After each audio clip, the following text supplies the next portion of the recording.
All right, in this example, we're asked to find any stationary points on the curve f of x equals 2x cubed minus 3x squared minus 12x plus 7 and distinguish between them. When it says distinguish between them, it's basically asking what type of stationary points are they. Are they maxima, minima, or points of inflection? Now we know the basic shape of a cubic. You know we can be dealing with two turning points and possibly a point of inflection. So we've got a good idea of what to expect. So the first step, to find a stationary point, we put the first derivative equal to 0. So in order to do that, I'll need the first derivative. So my first derivative, f dash of x equals 6x squared minus 6x minus 12. And I need to put that equal to 0.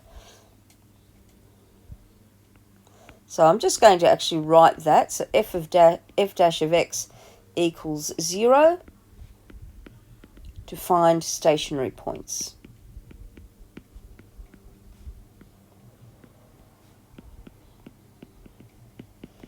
So we're solving 6x squared minus 6x minus 12 equals 0. And do yourself a very big favour and factorise out those 6's before you try and do anything else.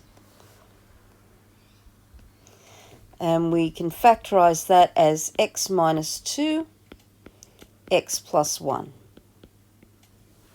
Alright, so that gives us two x values. X equals -1 and x equals 2. Now, they're the x values. We still have to find the points.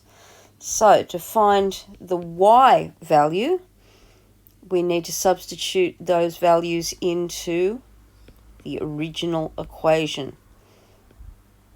So, 2 lots of -1 cubed minus 3 lots of -1 squared minus 12 lots of -1 plus 7.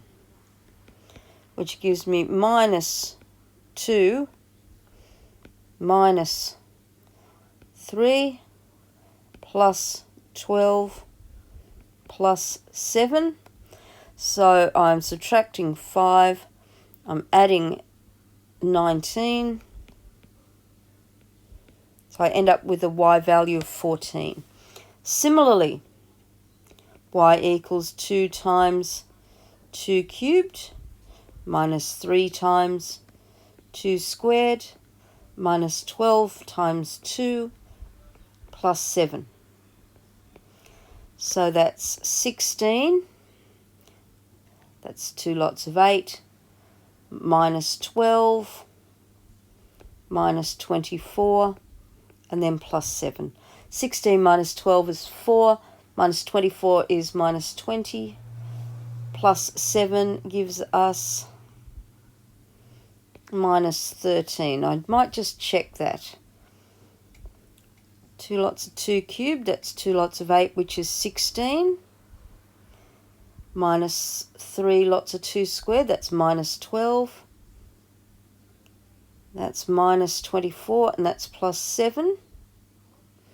So 16 minus 12 gives me 4. Minus 24 gives me minus 20. Plus 7 gives me minus 13. All right. We've found our points. So, -1, 14,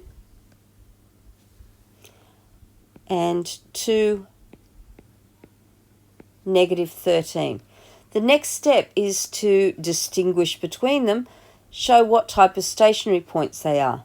Now, last lesson we used the first derivative and made sure that the gradient changed sign. If it went from positive 0 to negative, we were dealing with a maximum. If it went from -0 to positive, we were dealing with a minimum. Today we're going to use the second derivative. So The first derivative, let's just remind ourselves, was 6x squared minus 6x minus 12. So the second derivative is 12x minus 6. So what we need to do is look at the sign of the second derivative at those points.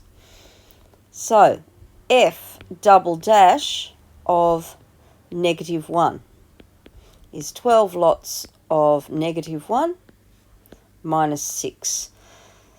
So that's negative 12 minus 6, which is minus 18. We don't actually care about the size of the number, but we do care that that is less than 0. The fact that the second derivative is less than 0 means it's concave down, which means that minus 114 is a maximum. And similarly, we've already done the differentiation. F double dash of 2 is 12 lots of 2 minus 6. 24 minus 6, which is positive 18, which is greater than 0. So greater than 0 means that it is concave up at that point. So we can say 2 negative 13 is a minimum. Later on we're going to use these to sketch, but luckily not today.